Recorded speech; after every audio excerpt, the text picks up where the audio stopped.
E aí, galera ligada no blog 433, estamos aqui hoje com um convidado especial, o Dr. Vanderlei Godoy Júnior, que foi presidente do STJD, da 4ª Comissão Disciplinar do STJD durante 2 anos, e os outros 2 foi auditor. Ele também foi advogado dos grandes clubes de Santa Catarina de 96 até julho de 2012, quando assumiu o tribunal. Boa tarde, professor. Boa tarde, Godoy. prazer estar aqui e à disposição aí para bater um papo sobre justiça desportiva principalmente. Certo. Como auditor, o professor enfrentou grandes casos aí do nosso futebol, né?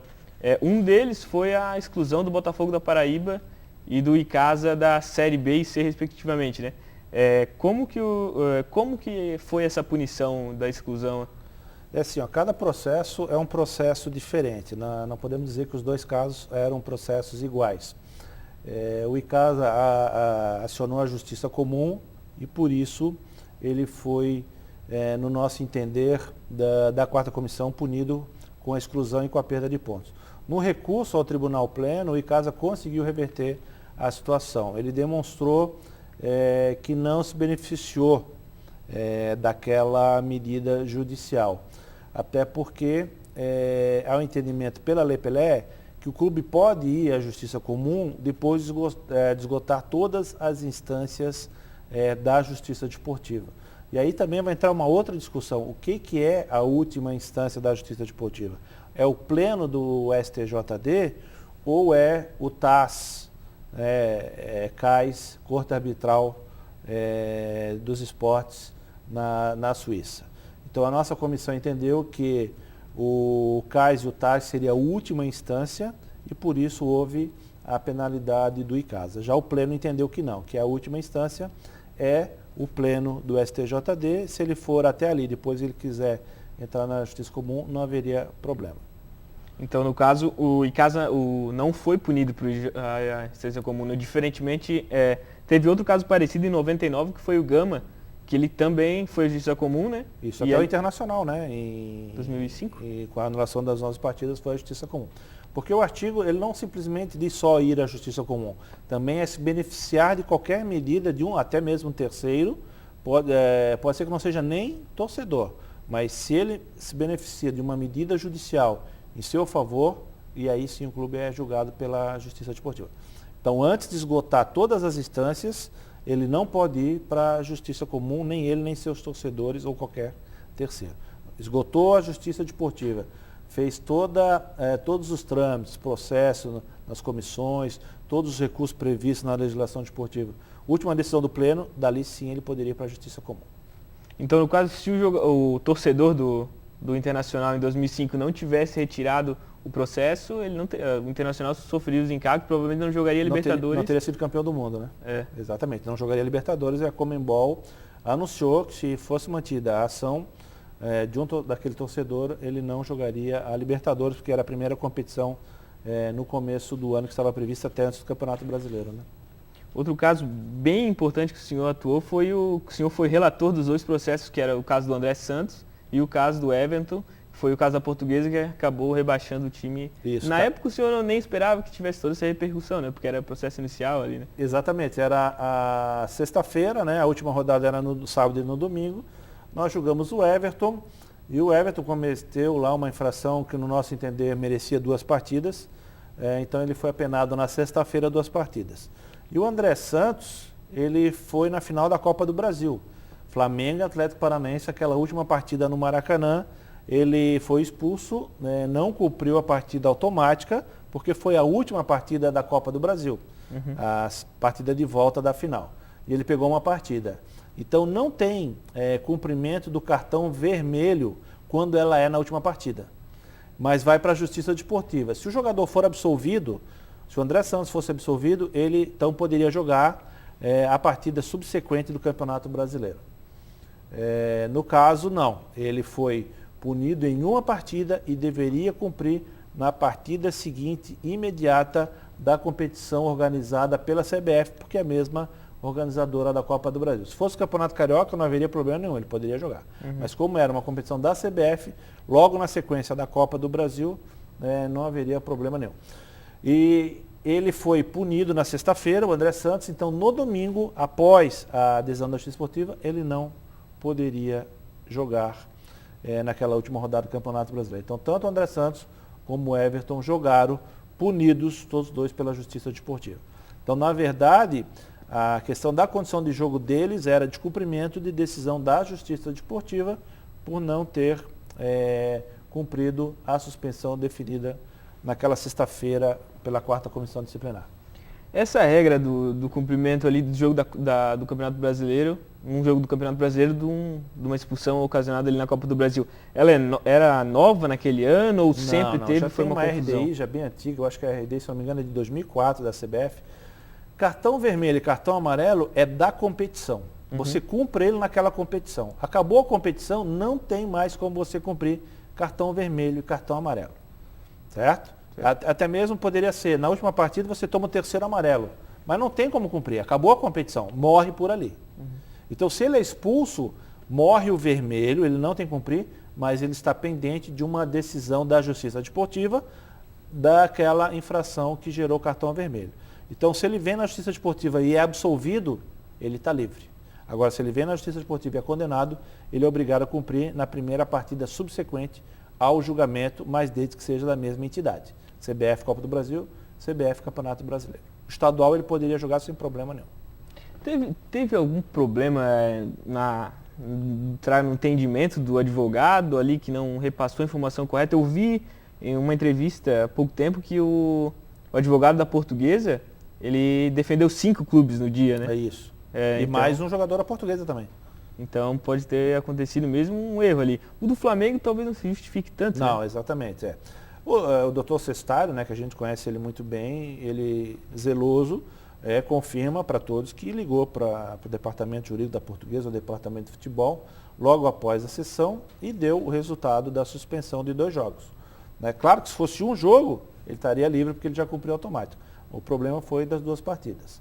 E do André Santos não tinha como o Flamengo errar e digamos que foi um erro primário, infantil e sem qualquer justificativa perante a Justiça Desportiva de conseguir uma absolvição para esse caso ali do André Santos. Né, realmente jogou sem condição de jogo, tanto ele como o Everton. E o André Santos até jogou o jogo completo, não sei se isso tem alguma... Não, independente. Ele poderia estar no banco, né, porque o clube precisa ter um jogador, uma quantidade mínima de jogadores no banco. Então, daqui a pouco, você não tem jogador suficiente, você vai lá e bota o presidente só para fazer número.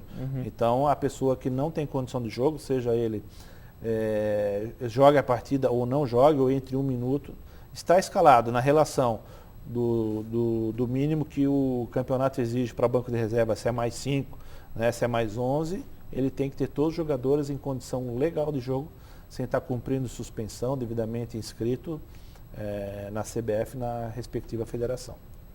Teve um caso que é muito lembrado por quem critica o rebaixamento da Portuguesa, que é o caso do goleiro Ellison, que é no começo do campeonato, que ele foi comprado, né, pelo Cruzeiro, e ele não estava inscrito corretamente, foi julgado na comissão do senhor, né? Isso, foi julgado também na nossa 4ª comissão, foi Cruzeiro e Vasco essa partida. O Cruzeiro demonstrou que entregou toda a documentação para a federação, né? É feito um protocolo na federação e a federação encaminha para a CBF lá.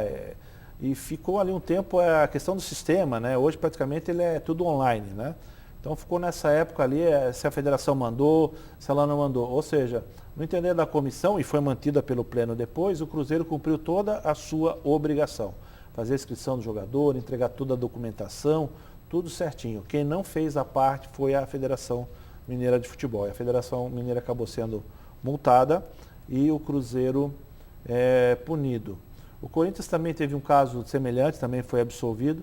Só nós temos que entender a questão do André Santos e do Everton, eles cumpriram uma decisão da Justiça Desportiva, uma punição da Justiça Desportiva. E o Cruzeiro e o Corinthians, eles foram denunciados por um problema na regulamentação da inscrição do atleta, que eles conseguiram provar que não foi ocasionado por eles e as federações assumiram a culpa. Né? Até porque tem a questão do BID, né? Se o jogador não é publicado no BID, ele não tem condição. E o Cruzeiro provou que aquele jogador estava também publicado no BID. Então, às vezes, há no trâmite algum documento que falta, de repente eles publicam no BID, daqui a pouco eles percebem o erro e tiram. Então, nesse meio, digamos assim, de registrar e de estar no BID, o Cruzeiro cumpriu com a sua obrigação e conseguiu provar. Nós podemos, de repente, ter um caso idêntico que o clube não consiga provar. Então, não é porque o Cruzeiro foi absolvido que o outro clube vai ser absolvido. É questão de prova, né, do advogado e do clube ter toda a documentação e provar no dia da sessão de julgamento. Também existe uma grande discussão que o Fluminense comprou a Portuguesa, o Flamengo comprou a Portuguesa. Eu queria saber se o senhor acha, como dentro do futebol ali, se acredita que ocorreu algo assim, ou o senhor acredita num erro mais interno dos clubes? Eu acredito mais no erro interno da própria Portuguesa. Digamos assim, foi pouco tempo, né, para acontecer, de repente, um suborno ou uma situação de compra de resultado ou de alguém pagar para o Everton entrar propositalmente punido.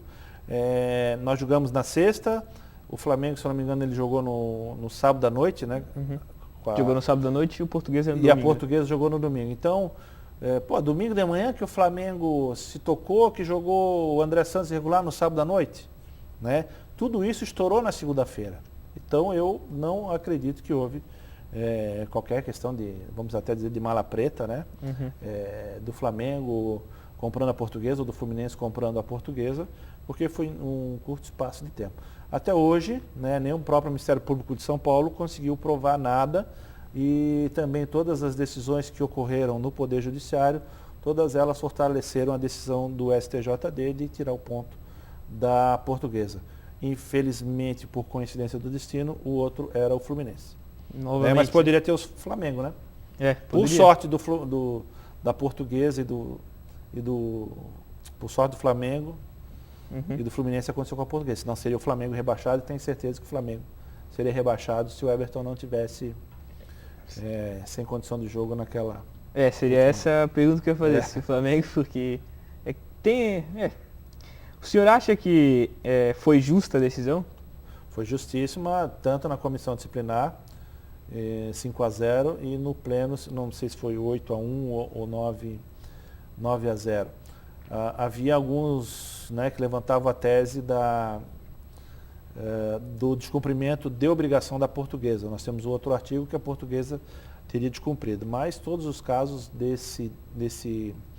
dessas mesmas ocorrências foram denunciados como escalação irregular de atleta, o 214 do CBJD, com a perda dos pontos da partida e desconsiderando o resultado ainda.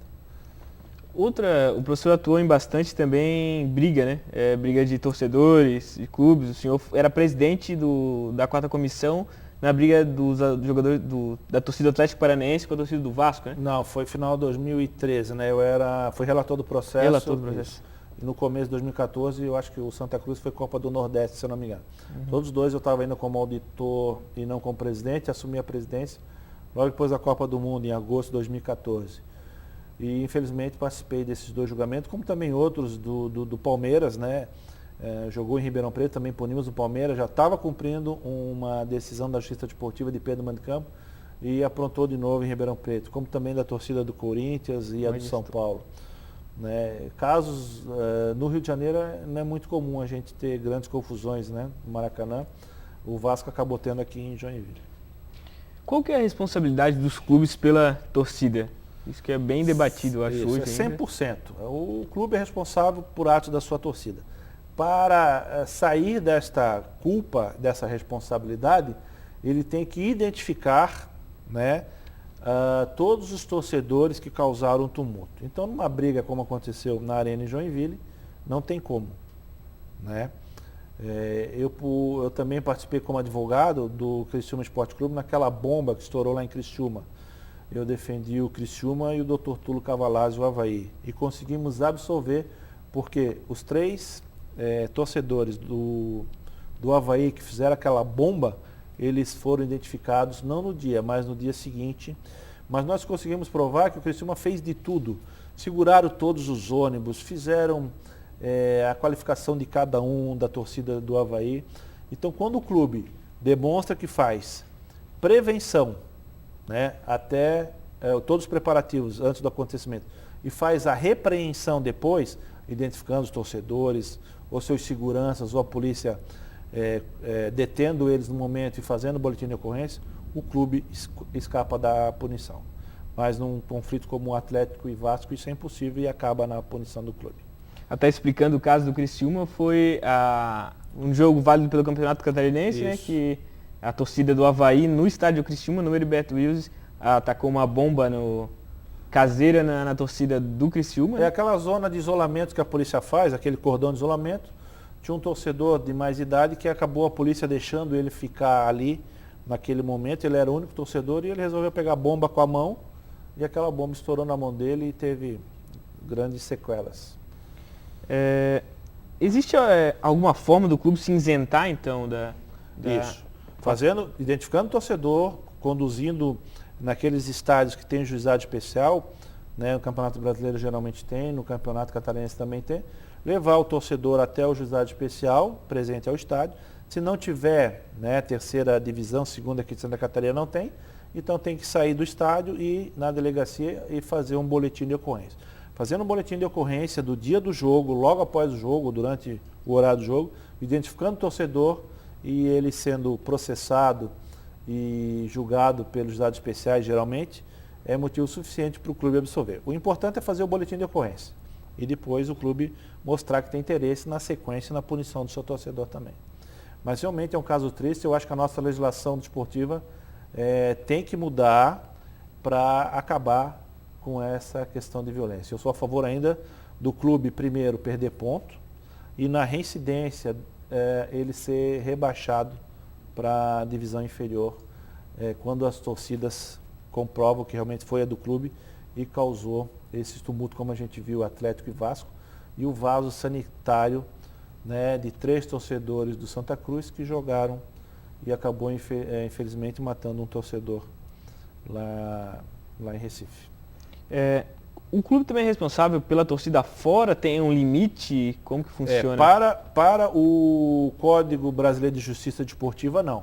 Né? É nos limítrofes da praça de desporto. Tá? Tanto do início da partida até o seu término, no momento que fechou o estádio, né, cessa por ali a responsabilidade do clube, perante a Justiça Desportiva.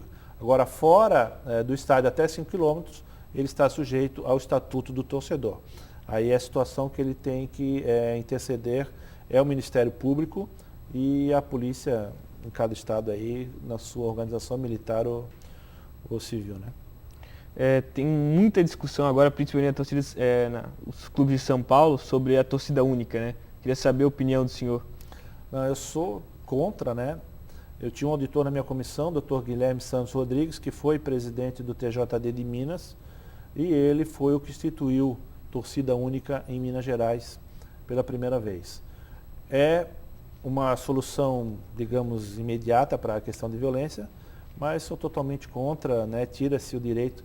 Às vezes você está em São Paulo, no dia que joga Palmeiras e Corinthians, você é torcedor do Corinthians, né? Vai ter que tentar comprar ingresso na torcida do Palmeiras, né?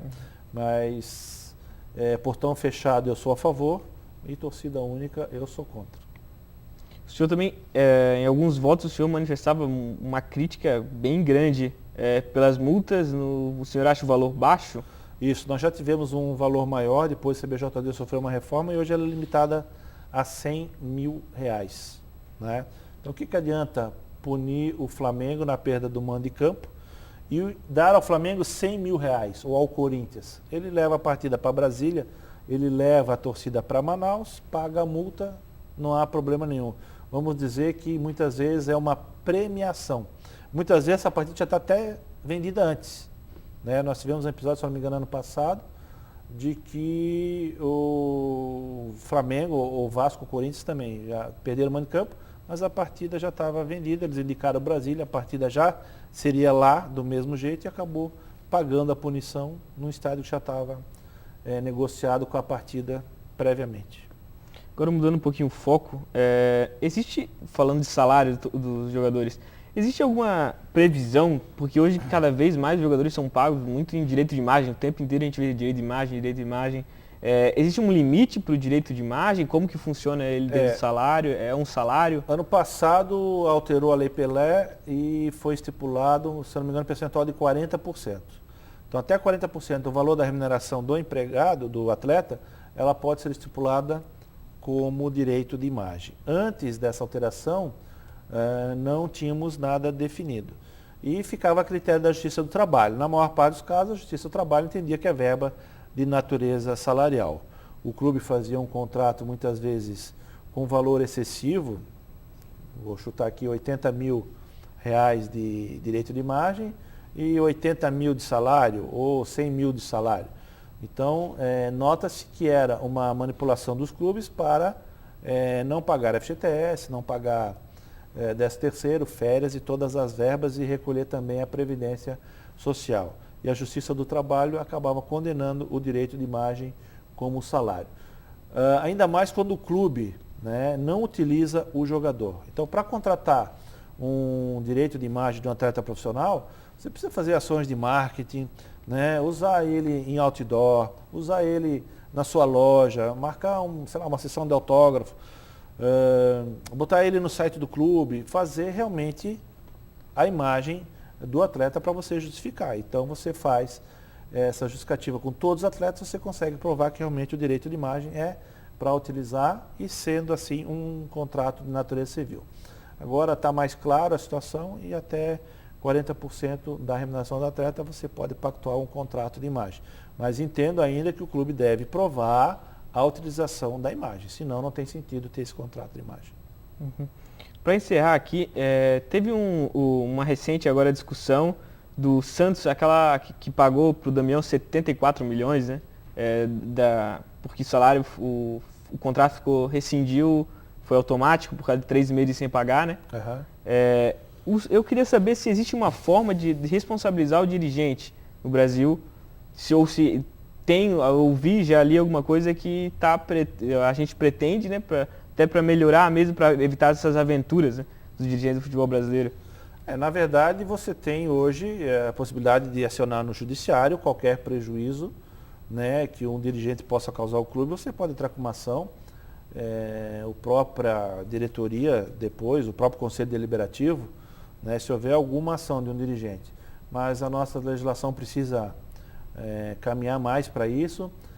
Já estamos conseguindo, de repente, no desporto não profissional, essa questão de verbas públicas, né, mas no futebol, como é uma situação, digamos, mais privada, tanto das federações, das confederações e dos clubes, é necessário que a Lei Pelé caminhe para fortalecer a legislação para que realmente os dirigentes possam, nos termos da Lei Pelé, ser considerados. Tem no Estatuto Torcedor algumas situações de que, né, se ele não cumprir, ele vai ser destituído do cargo, mas até hoje nós não vimos nenhuma ação nesse sentido e nenhuma decisão judicial contra um dirigente afastando ou determinando que ele restitua algum valor que ele deu aos cofres dos clubes.